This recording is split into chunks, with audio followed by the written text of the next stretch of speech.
Leo Chandra Saputra, bujang ini bersama sikok kawannya yang masih DPO, nekat gasak outdoor AC milik kantor perpustakaan dan kearsipan kota Palembang. Atas perbuatannya, dirinya dituntut pidana penjara 2 tahun. Leo Chandra Saputra, bujang ini nekat gasak outdoor AC milik kantor perpustakaan dan kearsipan kota Palembang. Mbak ini harus duduk di kursi persidangan Pengadilan Negeri Palembang.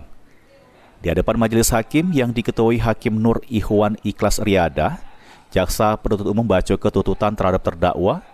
Dirinya sudah bersalah melakukan pencurian dengan pemberatan sehingga dituntut pidana penjara selama 2 tahun. Atas perbuatannya, dirinya dikenakan pasal 363 ayat 1 ke 1 KUHP. Sesudah mendengar tuntutan tersebut, dirinya langsung ngaju ke pembelaan dan meminta hukuman yang seringan-ringannya. Sebelumnya terungkap dari keterangan saksi yang selik rekaman CCTV, terdakwa jalan ke aksinya berdua bersama kawannya yang mak ini masih DPO. Keduanya guna ke tang sama obeng guna gasak 2 unit AC outdoor di kantor tersebut.